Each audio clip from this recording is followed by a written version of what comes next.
the farewell. What did you Similar make of to that last this year, year? doesn't it? Yeah, that felt way too similar to last year's entrance. I Yeah. was kind of like, I was looking forward to it. I was like, I'm ready for this. What is it going to be? Is it something new? And it was the same kind of thing, except less dramatic. I was like, where's the cops then? No cops. Yeah, it's female bike riders this time. But Were this involved. time, Stephanie spits the water.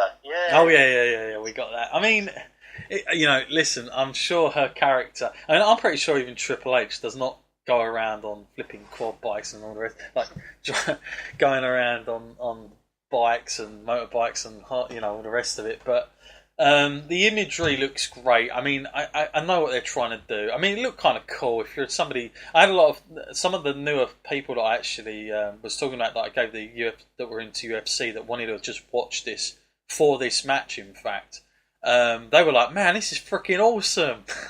They should do this in other stuff. Like, they should do this in UFC. And I was like, oh my god. I was like, wait till you get this all the way through because, it is all about that. But yeah, I mean, it adds to it. But like you say, Matt, very similar to last year's. Obviously, he must like it at the moment with the bikes and he likes that theme going on. He had that crazy mask and yeah, they both spit the water. I will say one thing. Stephanie McMahon, she is... I think she's incredibly talented in terms of portraying different characters. Like when you see Stephanie outside of the normal realm of her character, she's nothing like her character in many ways. She's actually quite like when you see her going around like Access, she's quite a geek for the business of what she's grown up in. She's quite like she's got an innocent kind of quality to her, like that she's so still humble for it all, and she still sees it as unique and stuff. But her character is so much the opposite that she plays it so well that it is very believable when she does get on that screen. Like I just see her as that side of Stephanie, and there is a real distinction. But I think we spoke about this many a times, Matt. That it's very complex. Triple H and Stephanie on and off TV, it's very difficult to whether I'm supposed to hate Triple H, like Triple H, hate Stephanie, because they do so much good outside of the ring. And I know that he's the NXT guy, and then he does like press calls. He's like one of the only guys that's ever done that talks to just anybody. Like there's something that actually our podcast is going to be doing for the first time when Triple H does a phone call press. We've actually got a slot. I can actually ask him a question. We're going to be doing that. You get like the space for one question. He's like one of the only guys that does that, and he's quite transparent with his stuff. He'll talk to media, he'll talk to anybody. But then at the same time, you're supposed to hate him as well, Matt. It's very difficult. It's complex, isn't it, that one? So Yeah, it definitely is. yeah. And of course, speaking of entrances, Kurt Angle, Matt, who it's so weird that he comes out to that music, and of course everyone chants "You suck," even though he's in. What did you make of how he looked? Like do you think he looked all right last night, Matt? Like, I mean, physically, do you think he was there, or do you think he was a little bit off the pace? What did you think of Kurt Angle? Just to touch on him. I don't think he's been the same since he's joined WWE, really. Right. I mean, I think he weren't too bad down in TNA. He still cut a good pace and that. But since he's come back, I haven't seen him have a great match. I mean, this one was fine. He's showing this was all right. Mm-hmm. But I thought like Triple H and Stephanie did a lot of the work in this match. Yeah. And he had the least say in any of this. I think out of the four of them, he was like... His contribution to the match was barely there. Yeah, well, yeah, he was there. So you had him coming out, and then of course Ronda Rousey, who all the attention was on, Matt. And I've got to say, what did you think going into this? Did you honestly believe that by the time we get here, after all the crap we've gone through on Raw, I had a suspicion that I was actually fearing the worst for Ronda in terms of the reaction from the fans. But as soon as she come out, she's wearing, of course, she's tributing Rowdy Roddy Piper. Really, I love the gear she was wearing. I thought it was really cool that she did that, and she had the little kilt thing on. I thought that was cool. Bought into that. I just wish they'd make her...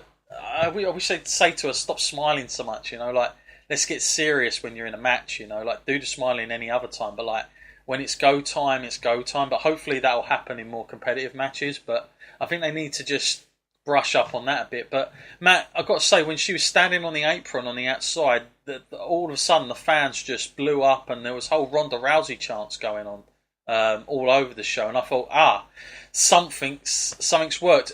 Was you slightly conscious that it might not be the way that it's supposed to go, Matt, considering the day and age we live in with the fans? They're not always forgiving, are they? With new people and stuff like that. What did you fear a little bit for the reaction, or was you not surprised? No, I mean, I know it's like okay to have fun when she's just talking and stuff, and it's not coming across right. It always seems a bit awkward. But I think fans were genuinely interested in how she would do in the ring and how her wrestling skills have progressed. And I think they were eager to see that. And once she got in there, I think she proved that she has already progressed quite far, and she had some decent moves and a moveset that looks like already that she's bringing into her own. I like that clothesline she did into the forward roll. That's great. That was good. All the suplexes kind of things that she was doing. So it looks like she's coming into her own kind of style, which is good.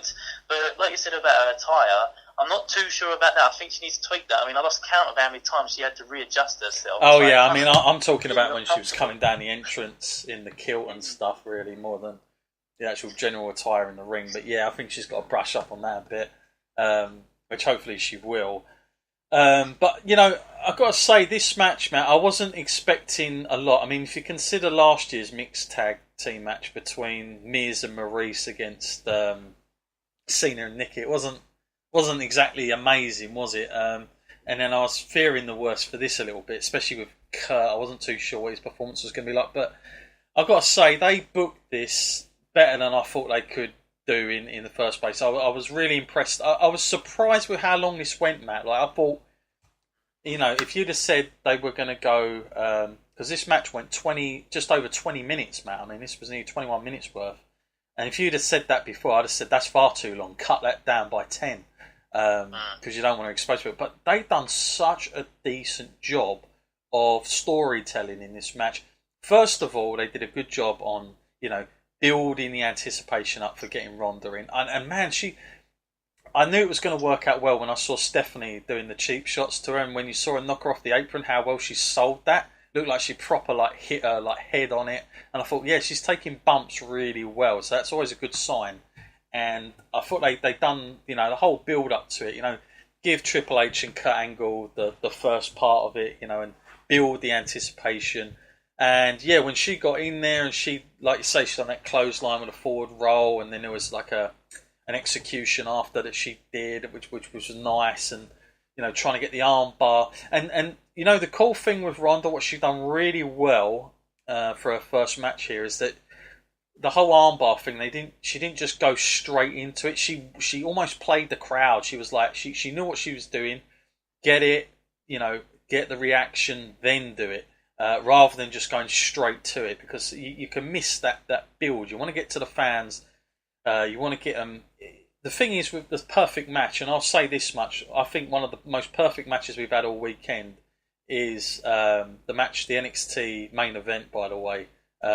Absolutely incredible. And the one thing I'll say about that, I mean, if you want to learn how to play the audience and bring them on a story, watch how they get the crowd, and they get them to the absolute peak, and then they execute the stuff. Like, they literally rinsed it all the way to the end, and not everyone can do that, trust me.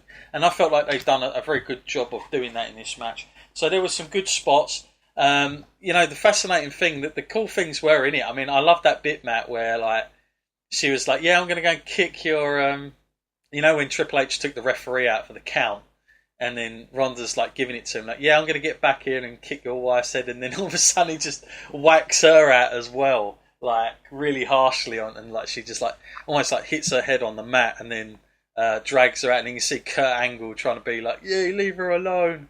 I thought that kind of worked well. And then of course we got this scenario that I thought was going to be, you know, I did picture this happening. I actually thought this would be the conclusion of the match, the way they've been going with it all, the way Triple H has been trying to sell this. But the bit, Matt, where of course she starts squaring up to Triple H, what did you think of that? Was it the right thing to do?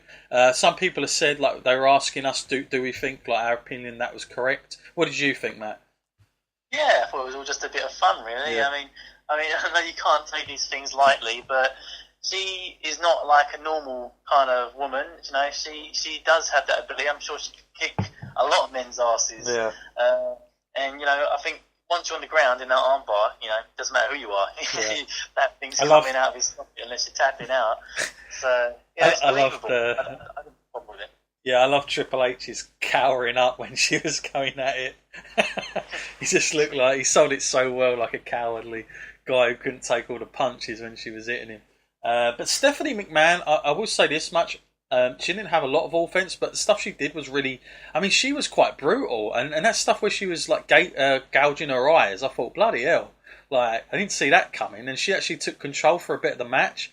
And I really didn't think Stephanie was going to get that much in, but I bought it. That's the thing. It didn't look stupid, and I'll say I'm gonna make another bold statement. I've said this before on this podcast, but I prefer Stephanie McMahon as a performer over than her brother Shane, just because she doesn't make the active talent. She doesn't make it look like she shouldn't be, and she does things where you can believe it. And I thought she came across just more vicious and just more ruthless with like doing that to her eyes and stuff like that. And man, the part where Ronda took the bump from Kurt Angle looked quite vicious as well, didn't it? I was like, bloody hell! The way he come out of the when he had Triple H in the elbow, elbow. What am I talking about? The ankle lock. Yeah, and just like literally flew into it. I was like, bloody hell! But yeah, I mean, overall, I think this. What the main aim of this, Matt, obviously, was to get Ronda Rousey over, get her over with the fans, see some of her ability, and I mean, they done the whole strength thing with her as well, where she lifted Triple H up. I felt it was just enough. It didn't give everybody everything, but this is her first match. It is at WrestleMania, and I felt like it delivered. For me, for a change, this delivered, and there's not too many times where they do have these themed matches and they don't live up to it. They never do. It's more about the billing. But in this case, it's the reverse way round. I have not enjoyed any of the bloody build up to this. I found it very awkward. But the actual presentation of the match, I thought was executed brilliantly. Like, I can't really say that. I mean, I actually think this is actually one of my favourite matches of the night, hands down, easily. And I didn't think I'd be saying that. I was interested to see Ronda Rousey, but I wasn't too sure about Kurt, Triple H and Stephanie. But the story they told was actually really decent. Matt, what did you make of the whole thing? And just to sum it up, did you enjoy it as much as I did? And, obviously you spoke about Rousey's performance, but Stephanie's and Triple H's as well. Well, that's what you're going to get, isn't it? When you come together with Triple H and Stephanie and, you're going to make a match together, you're talking to, Triple H, one of the greatest minds for wrestling that's going right now. So he's going to... And when you're an investment like you are, Ronda Rousey, he's going to really go all out to try and make things come together for you and you look good. And I feel like they went even further than that because even Triple H and Stephanie came out looking good in this, and I didn't think they would. I thought they were just going to take it and look a little bit ridiculous, but Stephanie did such a great job in there. She must be so underrated for her actual abilities because she, like you said, she doesn't do anything over the top. Yeah. It is just all heel tactics, and I think that her wrestling ability is probably much better than Shane's even. Yeah, probably do a lot more moves than she portrays out there. It's just more realistic, I think, from a non-wrestler. That's all.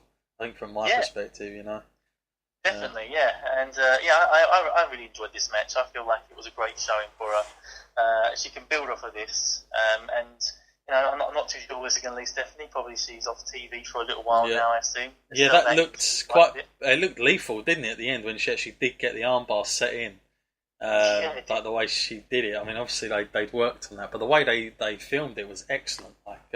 But also the finishing move that she was using looked quite good.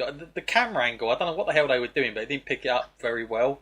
But that looked quite impressive as well. So it looks like she's got a really good, unique set of moves set there, Matt. And it's not just going to be total MMA, which I think people were a little bit worried. Is she just going to do the MMA stuff? Is she just going to be like ground you down and just like wrestling you to the mat. But she was doing all kinds of things, weren't she, Mal? So I'm considering that she's probably going to be just her own moveset, just a wrestler's set of moves, really.